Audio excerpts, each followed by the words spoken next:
Prime news కి స్వాగతం.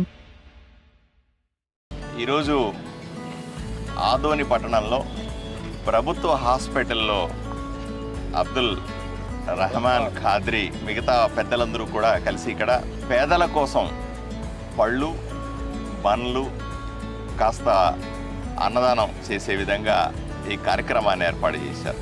ఒకవైపున తొలి ఏకాదశి స్టార్ట్ అయింది, ఇంకోవైపున మొహరం పండుగలు కూడా జరుగుతూ ఉన్నాయి. ఇవన్నీ కూడా పర్వదినాలు మొదలైనాయి. ఇప్పుడు ఈ రోజు నుంచి పండుగలు మొదలవుతాయి.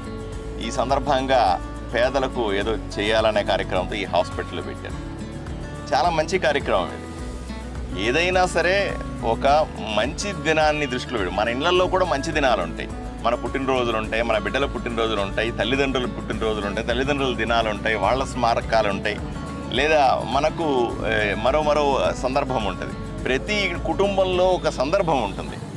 అందరూ సందర్భాన్ని దృష్టిలో పెట్టుకొని విలాసవంతంగా కేకులు కట్ చేయడం, విలాసవంతంగా మనం అవి ఇవి ఖర్చు పెట్టడం కంటే కూడా నలుగురు పేదలకు అన్నదానం చేయడమో, నలుగురు పేదలకు ఏదైనా సాయం చేయడం అనే ఆలోచన తీసుకోవాల్సిందిగా ఆదోని ప్రజలందరినీ కూడా నేను విన్నవించుకుంటా ఉన్నాను. దయచేసి ఆదోనిలో ఆలోచన చేయండి. 2,50,000 మంది ప్రజలు ఉన్నారు. వాళ్ళంతా నా కుటుంబ సభ్యులు.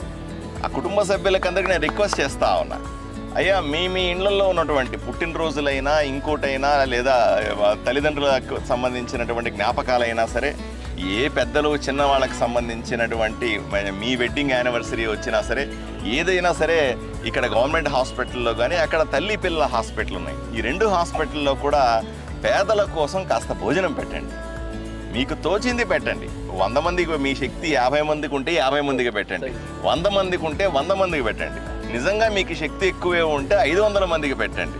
ఇలా ఊరిలో అందరూ అనుకుంటే తప్పనిసరిగా ప్రతి పేదవాడికి ఇక్కడ భోజనం ఉంటుంది. ఏదో రకంగా మనకు కూడా సాటిస్ఫైడ్.